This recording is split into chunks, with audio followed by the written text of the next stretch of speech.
I'm speeding. Speeding. 5, 4, 3, 2, 1. The world is changing faster than ever.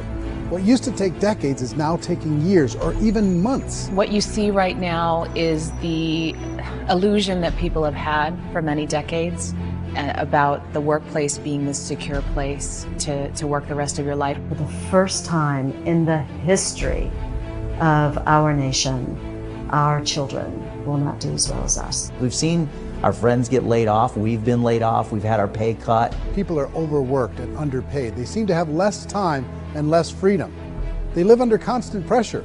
This is going to be forced. And so even if your employer loves you, they may have to cut you. There's something wrong that on Monday morning, the heart attack rate increases by 35%. Technology is accelerating, job security is declining. It just doesn't seem like the old models of making a living are as reliable as they used to be. Every aspect of our lives, there's a better way out there, but we're still doing it the old way. We live in the greatest country on the planet, and there are a lot of people sitting around complaining and being cynical. Like everyone's whining about this old model, and I'm like, why don't you leave it?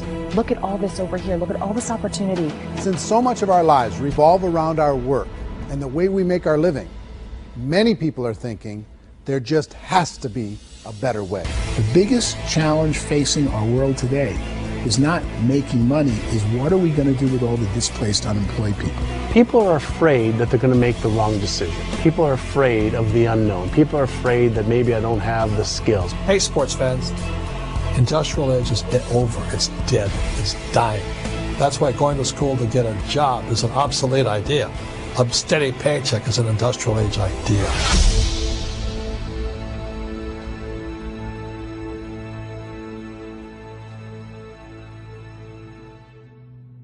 It's the search for answers that has brought us here together today. My name is Eric Worre, and for almost 30 years I've been an entrepreneur, struggling at times, but ultimately succeeding. As a best-selling author, speaker, and business owner, I've spent my entire career helping millions of people around the world to become entrepreneurs. And I believe strongly that there is, in fact, a better way when it comes to how we make a living. The career landscape has changed dramatically, and many are still working in a model that is completely out of date. What worked for previous generations isn't working as well for people today. In this film, we're going to explore 3 important questions. First, what's really going on in our working world today? Second, in this new economy, is it better to become an entrepreneur, or is it safer to work for someone else? And third, if a person decides to become an entrepreneur and start their own business, how can they do it without taking on massive risk? To help in this journey, I've brought together some of the greatest experts and thought leaders in the field of entrepreneurship to share the real facts with you. My intention is to give you new information that will allow you to make choices that are not limited by an old, outdated model. Let's start by understanding what's going on in our working world today.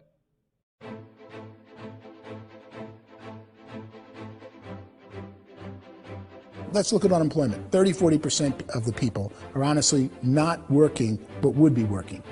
What our government does is if you haven't found a job in 6 months, we don't call you unemployed. We pretend you dropped out of the labor force. I've often said that unemployment, particularly structural unemployment, that's unemployment due to technological changes, is the first sign of economic growth.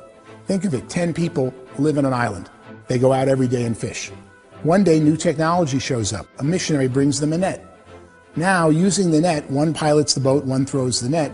2 fishermen can do all the work 10 used to.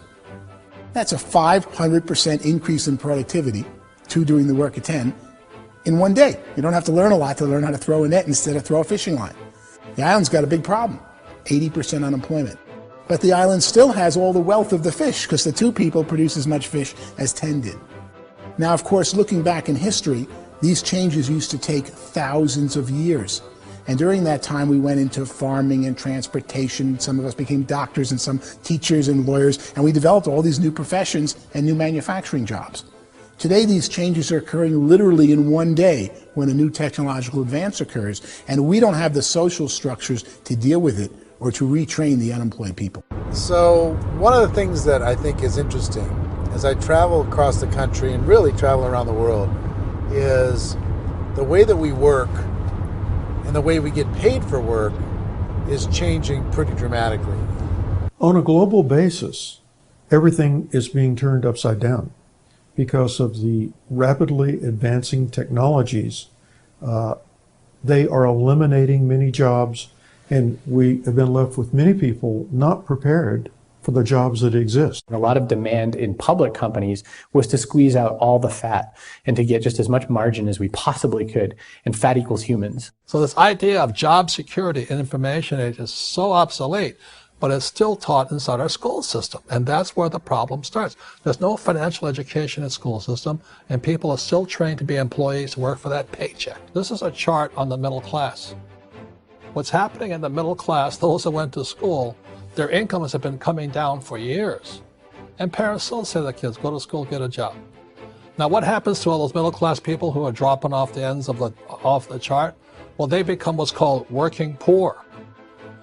And this is what happens to working poor. But they say poverty is ending. Well, poverty may be ending, but working poverty is going up. And this is food stamp usage. So food stamp usage in America is going through the roof right now, because people cannot earn what they call a living wage. Most people have experienced financial pressures that I think are probably greater than they have been in the past. If you're not working for yourself, then it's going to be a pretty hard road for a lot of people. Today, if you're going to control your future, the 40-40 plan is gone, where you can graduate from college and get a job and work for 40 hours a week for 40 years. That day is gone. So some of these charts actually tell you what's going on. And this is a really interesting one, you know. People are going back to school because if I go back to school, I'll get a nice job. But this is what's happening to, it's called Sallie Mae, which is the student loan guys. Student loan is going through the roof. It's now over $1 trillion, and student loan debt is worse than credit card debt. So when people stopped using credit card, the government got people into student loan debt. And the problem with student loan debt is you can never be forgiven. See, with credit card debt, you can declare bankruptcy and all's forgiven.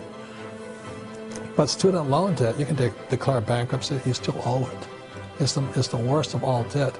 But this is the next picture. Look at this chart here. This is what's happening to wages of college graduates. It's going down. So you go to college, you rack up all this debt, but you earn less money. Now, that's not that intelligent. Average person who's been working a lifetime in America today is ending their lifetime at 65 with about $41,000 in assets. They earned just enough to survive. I think in the United States we have something like 17 trillion in debt. That's just the federal government debt. We got another 2 in municipal and in other, let's call it almost 20 trillion government. We've got 40 trillion in private debt. That comes up to close to 60 trillion. When you then add something we never had before, what you were talking about, when we look at the unfunded portion of Social Security and primarily Medicare, Medicaid, that at the most conservative estimates from outside firms, Kleiner Perkins, 67 trillion and growing. That's more than all our other debt. There's less conservative estimates that say it's 84 trillion or higher. I added up conservatively $127 trillion in total debt. Debt is a financial drug. When you take it to excess, it's like taking a drug. Yeah, it makes you feel better, it enhances your performance, but at a huge cost, eventually it kills you. And so that's what happens. We keep doing more and more debt, and you get less and less results, just like a drug, until the debt gets so high that it crushes the whole system. That's where we're at, 8.2 times GDP. You know who I feel sorry for? I feel sorry for the person who dreads going to work, who is sick to their stomach on Monday morning, who hates their alarm clock, who gets a little glimmer of hope on a Wednesday because it's hump day and says, thank God it's Friday. And they live for those 2 days a week where they get to be themselves and they don't have to be around people they don't like, and they don't have to play the political game in the office, and they don't have to live this half life. The person that works 50 weeks a year just to be able to have the 2 weeks for vacation. And you know what happens to most of them nowadays? They don't have a vacation. They have a staycation.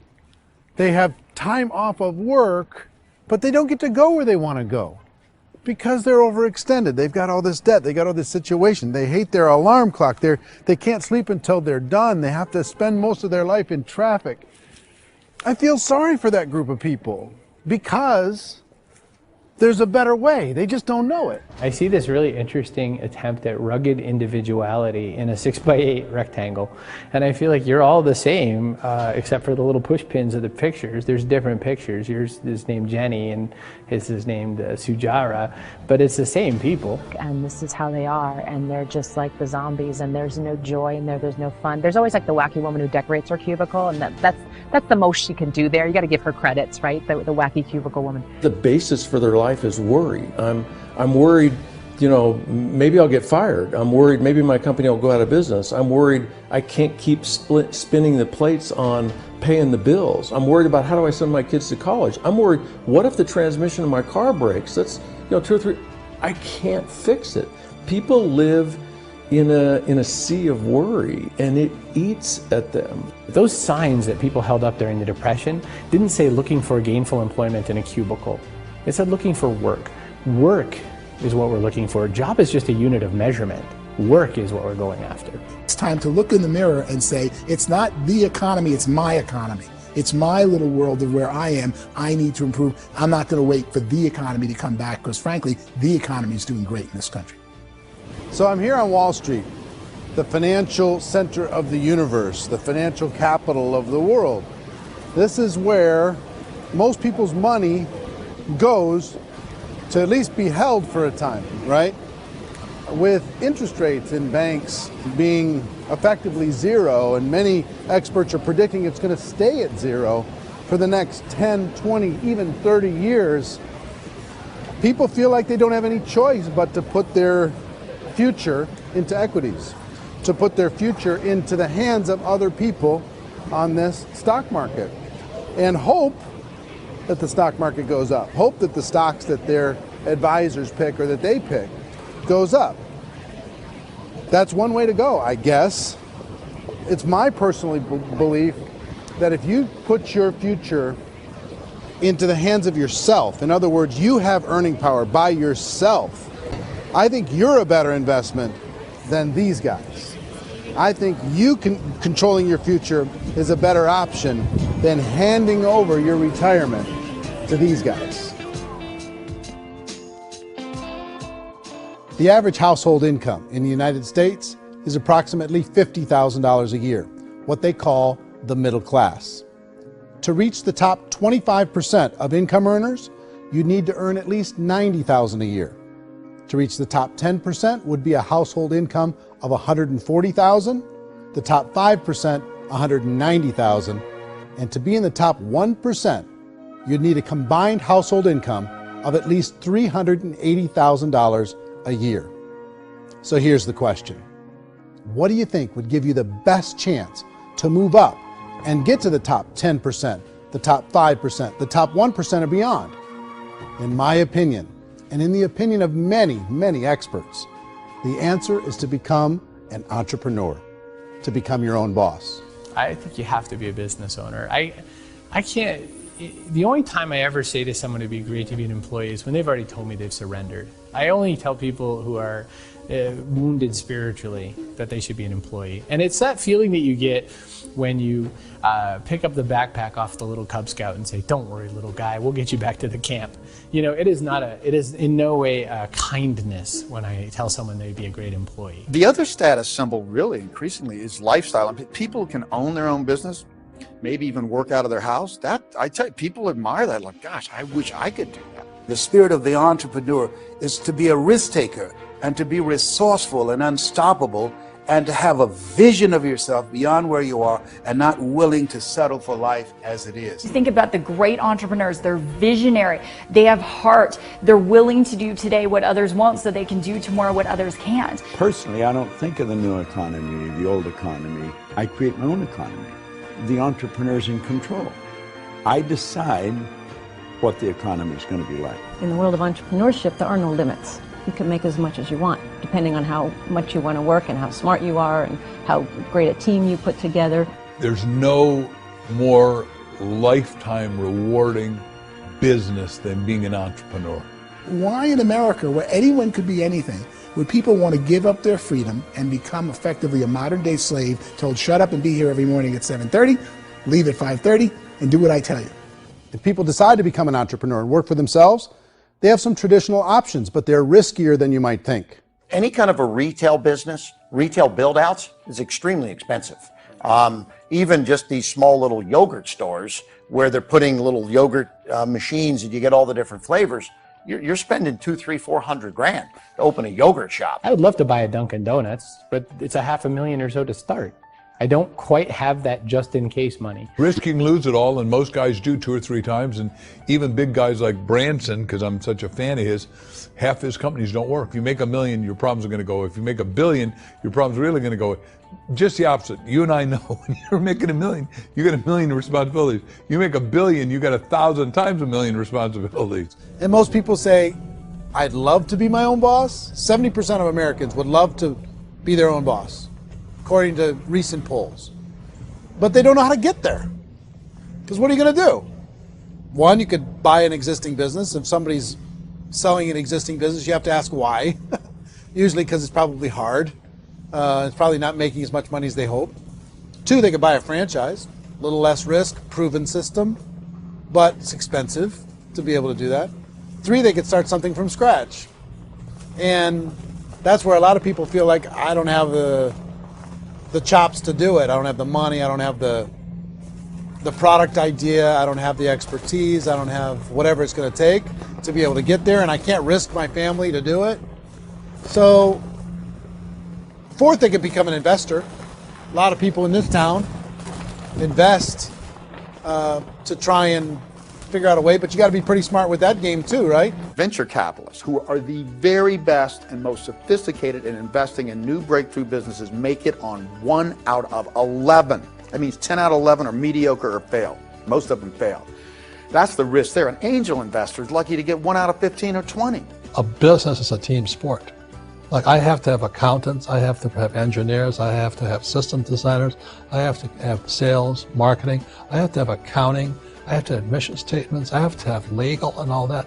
The average Joe Schmo, even me, I go out there, I don't have the skills to put a business together. I think the bottom line for the 4 traditional options is they take money, sometimes a lot of it. They take expertise, and they take time.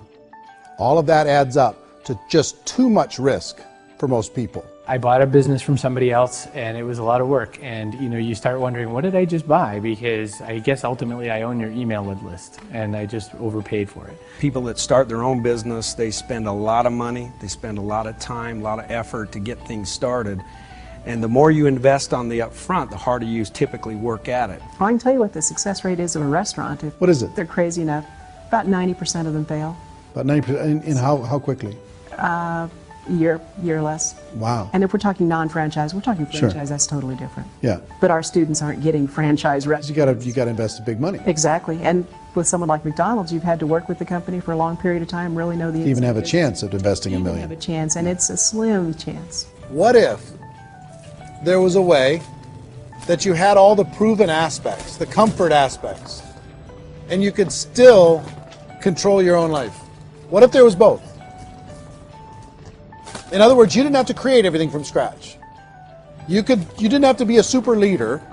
All you had to do, what if there was a proven product already? You didn't have to create the product.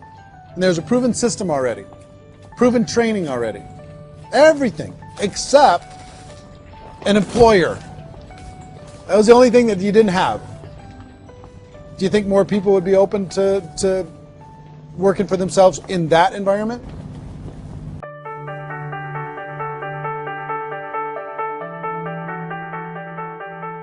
In our search for a better way to make a living, we've come to the conclusion that becoming an entrepreneur is actually safer than being an employee. And through our look at the entrepreneurial options, one particular path kept coming up from expert after expert. And I think most people will find it surprising because it's certainly a non-traditional business model. That model is for people to start their own business and become an entrepreneur through the creation of a network marketing business. Some people call it direct selling because the product is being sold directly from the manufacturer to the end consumer, cutting out the middlemen. Other people call it multi-level marketing, or MLM, because there are multiple levels of commissions paid. The most common term today is network marketing, because network marketing best describes using a large group of independent distributors, independent entrepreneurs, to move a product or service more efficiently. So my friend here, Donald Trump, and I, we always write about the network marketing industry. And the reason we support the network marketing industry is because it really is a business school for entrepreneurs. Because most people come out of school looking for a paycheck. Oh, that's terrible. I went to network marketing like that. I think if it didn't exist, we should invent it. It is that good. I think direct selling is a great way to do business today. It's very easy to get into that industry, and you can be self-employed, be, in effect, an entrepreneur. When we see multi-billionaires adding network marketing companies to their portfolio of companies, that would be a clue. When we see people who are very famous authors and very famous business people endorsing the industry, that would be a clue. These network marketing companies aren't $50 million companies. They're billions and billions of dollars. They lead the stock market. They're major companies. When we're going to get it? You know, and you're going to school to work for a paycheck, but if you want to be rich, be an entrepreneur, and network marketing gives you the spirit to be an entrepreneur. A traditional company will spend up to 50% of their total revenue on marketing. Network marketing companies use a different approach. Instead of having all that extensive marketing expense, they utilize a network of independent distributors to do the marketing for them. Now, why do they do this? First, because word-of-mouth advertising is so much more effective today than traditional media advertising. Second, some products need to be explained or demonstrated, and an independent salesperson can do that more effectively than an ad campaign. Third, it's completely efficient. The company only pays for the marketing of their product if a sale happens and not before. Imagine if Amazon allowed you to become an independent distributor and paid out 40% of its revenue to that distributor group. All you had to do as a distributor was recommend a product, and if a person bought it on Amazon, Amazon would take care of all the logistics, and you'd get paid for bringing the customer. Now imagine you got paid for every purchase that customer made for the rest of their lives. Well, Amazon doesn't offer this option, but network marketing companies do. 85% of all buying decisions in our society are made as a result of word of mouth or reputation. We're recommending things to each other all the time. You know, who's your dentist? Who's your doctor? Who's your lawyer? What detergent, are you using? What legal system are you using? What product are you using? We're talking to each other about the things that we love anyway. When you go into a big box retailer, you're lucky if the clerk looks you in the eye, much less gives you any detailed or accurate information about what you're purchasing. So of course, this personal information, this education coming from a friend, a neighbor, a relative, or even a stranger, but one who has experience with the product is extraordinarily valuable. As a matter of fact, network marketing can educate consumers probably better than any other form of marketing. It certainly can do better than advertising, because advertising usually has a certain hype to it, and you can only get limited information.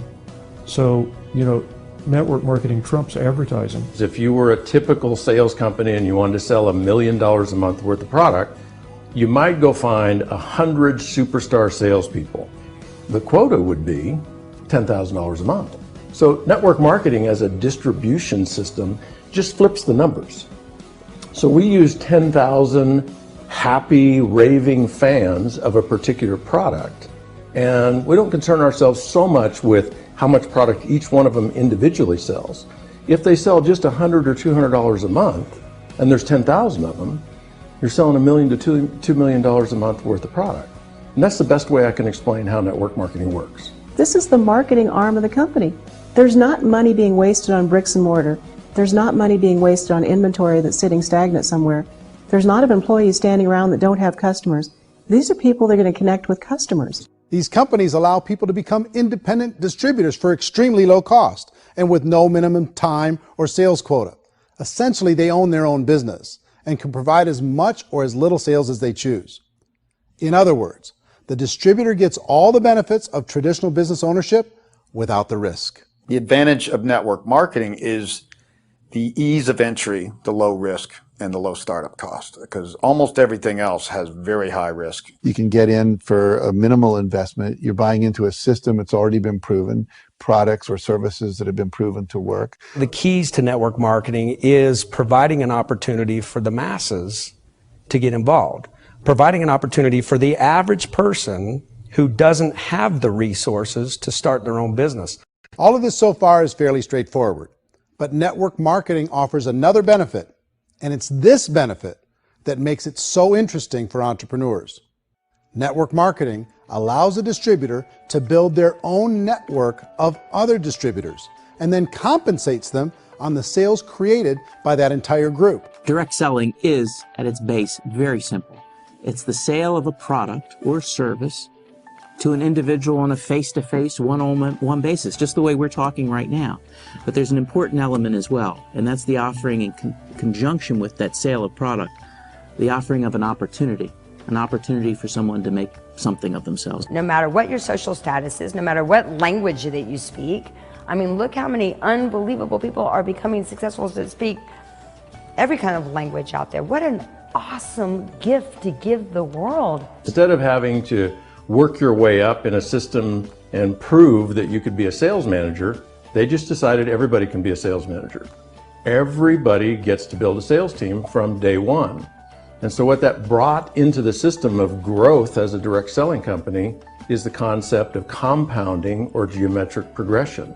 Because now you can actually grow sales force very quickly because everybody is enrolling people in their own sales force. People who are like, oh, this is weird, I'm building a sales team. Or what do you think you do at a regular company? How do you think a regular company works? Network marketing is the only industry that doesn't say your past determines your future.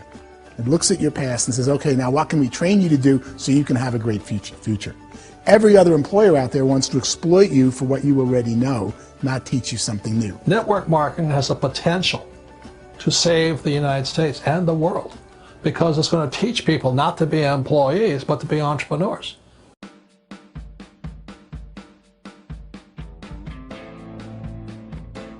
According to the Direct Selling Association, if you add up all the network marketing companies around the world, they combine to do over $178 billion a year in retail sales. To give you an idea of how big that really is, the NFL, the National Football League, does approximately $9 billion a year. The music industry does a little more than $16 billion a year, and the movie industry does about $80 billion a year. Using a conservative average, network marketing companies pay their distributors about 40% of that $178 billion in the form of commissions, which adds up to more than $71 billion a year. That's almost $6 billion a month. It's almost $200 million in commissions every single day. So it's certainly working, and people are making serious money in network marketing. With the growth of the direct selling industry over the last 10, 15, 20 years, we've seen a broader understanding of the channel. We have seen more and more people getting involved in the business, so our penetration in the marketplace has increased, and thus the understanding in the marketplace of who we are has increased. And we've seen non-direct selling companies look at the direct selling model and say, something's going on there. People are making money. Companies are being profitable, individuals are being motivated, product is being delivered to market. Maybe we should explore this. Some people think only the people at the top make money. Well, let's take a look at that as well. In the network marketing profession, there are roughly 500 people in the world who earn over $1 million a year. If you round that number up to $2 million a year, that adds up to about $1 billion a year. That takes the $71 billion paid out each year down to $70 billion. So where does the rest of the money go? The vast majority goes to part-time people making anywhere from a few $100s a month to many thousands of dollars a month. It goes to people who choose to make it a full-time career move and earning even more than that. Every day, people are using the money they earn through network marketing to pay off debt, have more fun, and improve the quality of their lives. Everyone I know in network marketing has been doing that since the 50s. They go to work when they want to go to work. They stop working when they want to take time with their children to have a leisurely breakfast and discuss issues and driving to school. They go back to work when they get home, wherever they're working out of. The biggest thing that I've seen is people that have become much happier in their life. MLM has probably made more millionaires of more people in more countries, and I've spoken to them in 67 countries than any other single form of business, starting from nothing. If they have a choice between working a job for the next 10 years or working a network marketing business for the next 10 years, the result of working the network marketing business will be better. A lot of people within the industry go on and make this a career and do extremely well at it. Network marketing has been nothing but good for everyone I know that's been involved with it, because they did it seriously and they played full out and they've been very successful. It's been a constant barrage of success stories and people showing off stuff they got as a result of it. How many people are involved? Approximately 16 million Americans and 96 million people around the world are currently participating in network marketing. And in a recent poll, 82% of those people report a good, very good, or excellent experience with network marketing. So people are happy.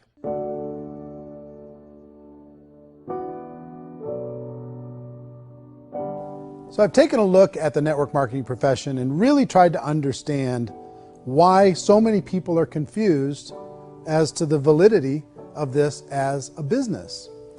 One is this pyramid shape.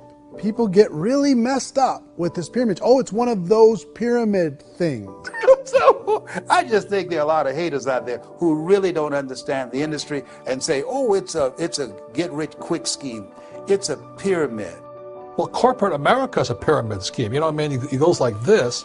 You have thousands of MBAs, let's say working for Ford or General Motors or Coca-Cola. If all these MBAs are all trying to get to here, that's a pyramid. Only one guy's going to make it. Every 10 years, one's going to make it. Whereas you look at network marketing, it's like this. So you're here, and your job is to develop other CEOs coming up behind you. So it's an inverse pyramid. In network marketing, it's a very simple concept. If you sell product, you get paid. It is paid based on production. There is no first mover's advantage. There is no investment component where the more somebody spends, the more they're entitled to make. So the two are polar opposites of each other. It doesn't matter what shape the company is or the compensation plan is shaped, whether it's a circle or a pyramid or a triangle or a trapezoid, it doesn't matter.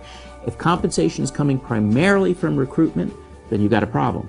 On the other hand, if an operation is basing their compensation to participants on the basis of sales, even when those sales are generated by people you've recruited, well, then you're a perfectly legitimate enterprise. That's the legal test, it's the practical test. Another issue that's been true in the past that is no longer true now is people used to be in network marketing loaded up with products that they couldn't sell, and they ended up a loser. They ended up with a bunch of product in their garage, they ended up with a bunch of products sitting in their kitchen shelves or whatever, and they thought they could sell it, and then they weren't willing to or able to sell it, and they ended up with a bunch of stuff, and they were bitter about it. There was this thing called front loading where you had to buy if you bought $25,000 worth of product, you got better commissions and all this.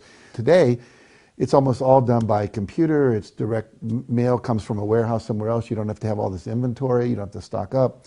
It's a paperless world now. Most of it's done online. You have a back office. It really works. And I mean, the technology has changed everything. Third issue is people start talking about 99% of people in network marketing don't make any money. Well, we've talked about that over the course of this journey together. Almost $200 million a day is being paid out to network marketing distributors around the world. The naysayers, the people who say that it doesn't work, are usually the ones who just don't know how to make it work for themselves. And so they're giving you an opinion, and I tell people, don't confuse people's opinions with expertise, because opinions are free. And don't confuse sincerity with the truth, because people could be sincerely wrong. But here's the reality inside of network marketing. The vast majority of people that get involved in network marketing just become customers, and they get involved to be able to purchase product at a lower price. If you take Costco as an example, if a person goes into Costco and gets a membership to Costco so they can get a lower price on the product, we don't call that person a loser because they have a bunch of product that they walked out with with a smile on their face. Yet when some people want to take a look at network marketing, they say, well, those people, they're just using the product and they aren't earning an income, so they must be a loser. They're not a loser, they're a happy customer. That's the vast majority of people that are involved in network marketing. Now, a smaller percentage of those people decide to go build a business. They earn $300 a month, $500 a month, $1,000, $2,000. That's the bulk of earnings in network marketing. And then there's the few that really decide to take it serious, really decide to build a large network, really work to make that network very, very productive. And those people make huge amounts of money and there's no cap. What I do as an outside economist, just somebody looking at this industry like any other industry I speak and say, look, what's the realities of this? 1% do incredibly well. 10% generate some additional income at pretty low risk and effort, that's fine. And 90% of people roughly end up customers. One thing that I think is real when it comes to people's perceptions about network marketing is people put this, and distributors, I think, involved in network marketing have some responsibility for this. They have sometimes unrealistic claims about the product or about the income. Most people who become distributors, they want the money, they want to be successful, but they don't have the skills. They don't know what to do. And when people don't know what to do and they're in a new business, they're scared. And when they're scared, they panic and desperation kind of sets in. So they think everyone they talk to has to get in. So if I talk to you and you say, well, no, I don't have time to do that, they're like, no, I need you. You have to do this or I won't be successful. So I start clawing on you. I start that desperation. So then I start making claims about the product, which are not appropriate, probably not even true. Or I start saying, oh, let me show you how you can make all this money and you don't have to do anything, Eric. And so you just totally misrepresent the opportunity, and you're clingy with people because you think you need everybody to be successful, and you don't. You know, one of the messages that I try to deliver most forcefully to companies as well as salespeople in direct selling is that you don't have to overpromise. The reality is in network marketing, there's a lot of hard work involved. There's a lot of effort. You're going to have to develop yourself. It's a business like anything else. It's going to take some time, but in my opinion, it's better.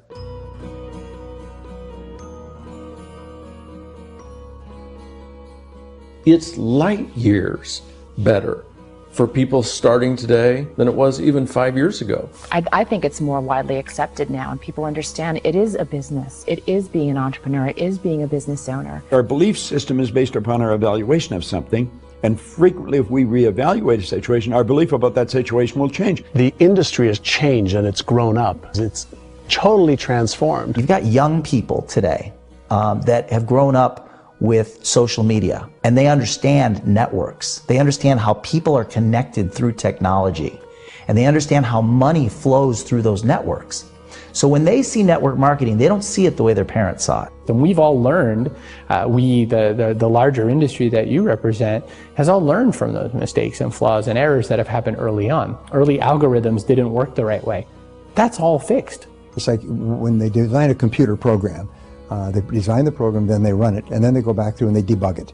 The MLM industry has been debugged. This is the day of being virtual, being able to run a business from your mobile phone. I mean, it's incredible. Companies are getting smarter. They're implementing more consumer protections. They're implementing more compliance training.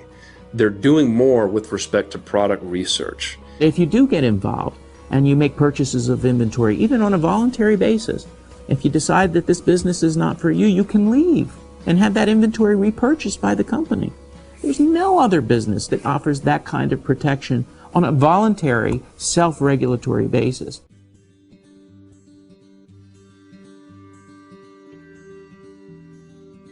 If you decide to look further into a network marketing business in order to generate more cash flow for your family, I would recommend reviewing the following 4 elements. First is the product or service. And on the product or service, I would ask 5 important questions. 1, do you like it? Is it something you would feel comfortable sharing with others? 2, is there a recognized need in the marketplace? It's hard to create a need if one isn't naturally there. 3rd, does the product meet that need? Does it solve a legitimate problem for consumers? And 4th, is it priced to sell? Can it compete in the marketplace? And fifth, is it priced for profit? Is there enough margin for the company and the distributor to be able to generate income for the long term? If you can answer the questions on the product to your satisfaction, the next element to consider is the company itself. Is it well run? Do you believe in the founders or the management team? Do you feel they have what it takes to go all the way? See, it doesn't matter how good the product is if the management can't take care of the company. Good management can change with the times. They can handle adversity. They can make good decisions. Make sure you choose a company that can serve you for a long time. The third element to consider is the compensation plan. And with that, there are three important things to look at. First, a brand new person needs to be able to generate some money fairly quickly. It may be an obvious reason, but you can probably imagine the ripple effect of a distributor getting involved and having even a small victory fast. That can only help with the overall success of the organization. Second, a person should be able to develop a moderate part-time income in a reasonable period of time. As they develop their network and as their sales grow, they should be able to enjoy more benefits. And third, for the people who are really serious, for those who decide to really go pro in the network marketing profession, there should be the possibility to make a serious full-time income if they work hard and are committed to developing their skills. If you're comfortable with the product, the company, and the compensation plan, the last thing you should look at is the support that will be made available to you. Does the company have a website? Does it have a solid online reporting tool? Do they have comprehensive training available? Do they host events to help you build your business? If you decide to do this, what kind of a support system can you plug into? Choosing a network marketing company is a personal decision. But evaluating the four elements of product, company, compensation plan, and support is a great place to start. Is the company promising that you're going to get rich quick or that you can make a lot of money without a lot of effort? That's a red flag. Is there a product that you really believe in that you think can be sold?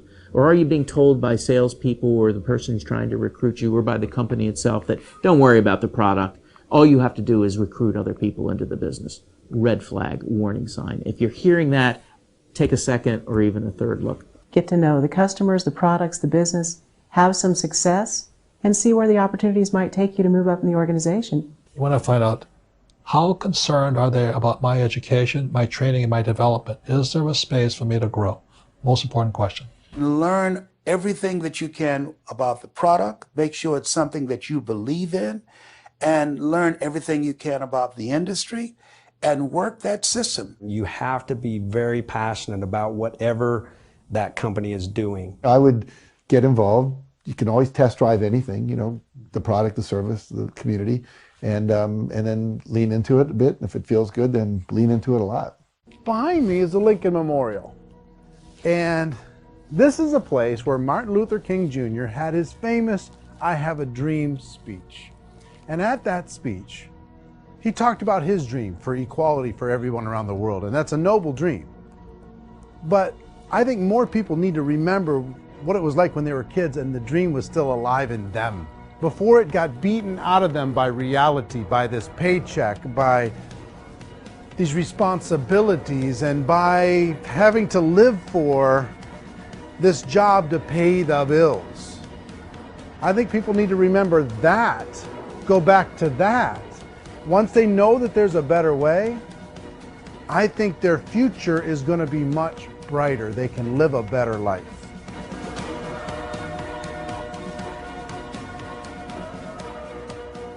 So if you're considering getting involved in a network marketing company, let me offer you just a few pieces of advice. First, network marketing isn't perfect. It's emotional, it's challenging. Like any entrepreneurial venture, it can have its up days and its down days.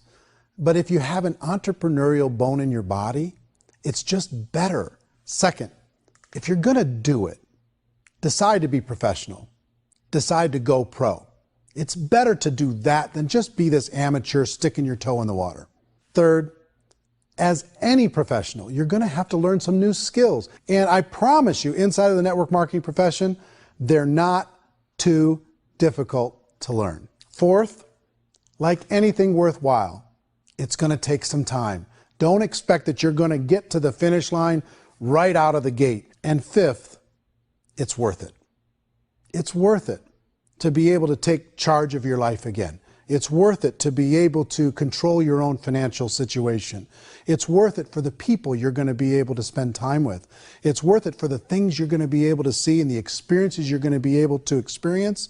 It's worth it for the causes you're going to be able to contribute to, the lives you're going to be able to touch, the customers you're going to be able to help, the friendships you're going to be able to develop.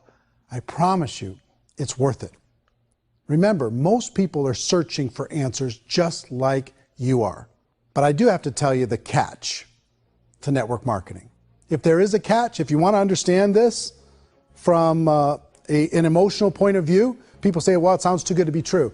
It's not, it's hard work. But here's the catch. Most people still don't understand it.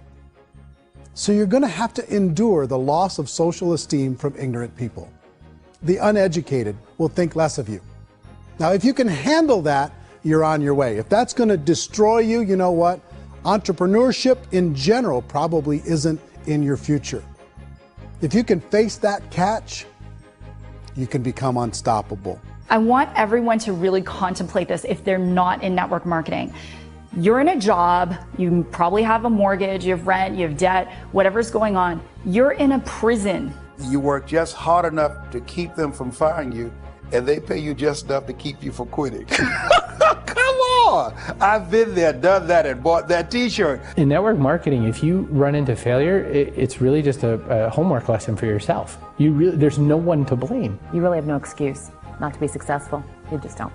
People don't want to hear that, but there's so much available to you. If you want to be a good network marketer, be a student to the people above you, be a fellow traveler to the people on the same level, and be a teacher to those below, and know when it's appropriate to do which. People who are not afraid of asking people to buy things, or not afraid of persuading people with a chance they may say no, these people own the future. Nothing happens until something moves. So you got to go move, you got to go do something, or nothing's going to change in your life. In the beginning, you're going to do a lot of things that you don't get paid for. But as you go down the road, you get paid for a lot of things that you don't do. And your job is rehabilitate the spirit, the entrepreneur spirit in all of us. Get it back. Either give it a strong yes or a strong no, but no wishy-washy, dilly-dally stuff in the middle. There's dreams and there are nightmares, but I believe that the biggest nightmare of all is when you don't pursue your dream. You're going to see some monumental growth in this profession. It's an exciting, exciting time to be involved with the network marketing profession. The next 10 years, I see just exponential growth. When that tipping point comes, it's not a matter of asking somebody, have you ever heard about network marketing? You're really asking them, which company are you building your wealth in? We are here to fix the world, to improve relationships with other people, to improve other lives. And the real reward comes as an entrepreneur at any level from teaching somebody something and watching them soar. There is no greater reward.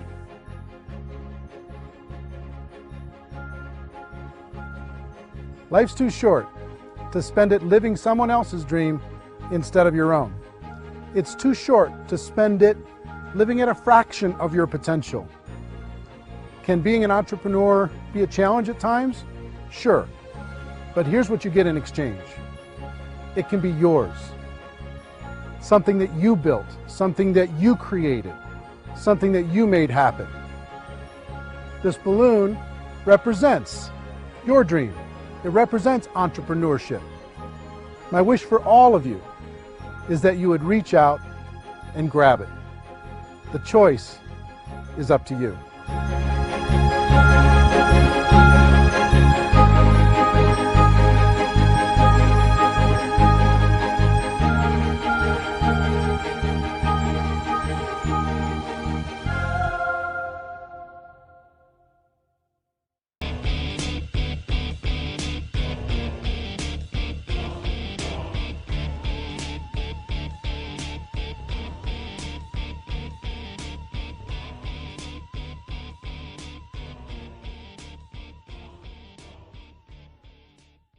Mentioned the word scam. Why did you mention the word scam? The only reason it is a scam is because